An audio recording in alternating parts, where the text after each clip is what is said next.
ప్రపంచంలోనే ఎందుకు పనికిరాని జీవం లేని సముద్రం ఉందంటే అది డెడ్ సీ. ఈ డెడ్ సీలో 34% ఆఫ్ సాల్ట్ ఉండడం వల్ల చేపలు కానీ చెట్లు కానీ ఏ జీవి కూడా ఇందులో బతుకుండదు.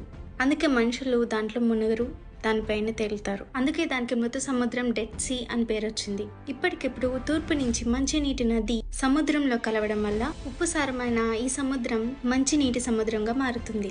ఇది ఒక బైబిల్ ప్రాఫెసీ. దేవుడు ఎస్కేల్ ప్రవృత్తికి అంత్యదినాలు జరిగేవి చూపించేటప్పుడు దీన్ని కూడా చూపించారు. ఎస్కేల్ 47వ అధ్యాయంలో ఇలా రాసింది: నేను తిరిగి రాగా నదీ తీరమున ఇరుపక్కల చెట్లు విస్తారముగా కనబడెను.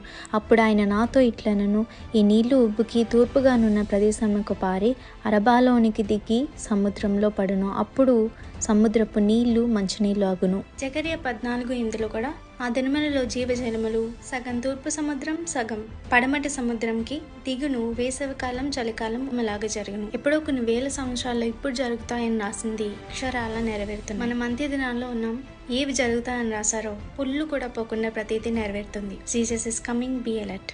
ఇందాక వచనంలో అరబా ఇప్పుడు వాది అరబా. జెరూసలేం నుంచి అరబా నుంచి సగం డెడ్ సీలో సగం మెడిటరేనియన్ సీలో కలుస్తుంది. డెడ్ సీలో ఫ్రెష్ వాటర్ కలవడం వల్ల ఉప్పు కణికలు ఏర్పడి ఫ్రెష్ వాటర్ ఫామ్ అవుతున్నాయి. సింక్ హోల్స్ ఏర్పడి ఫ్రెష్ వాటర్ కూడా ఊరుతుంది. ఇప్పటికే కొన్ని ఫిషెస్ సింక్ హోల్స్లో జీవిస్తున్నాయి. త్వరలో బైబిల్లో రాసినట్లు చెట్లు చేపలతో వరదిల్లుతుంది.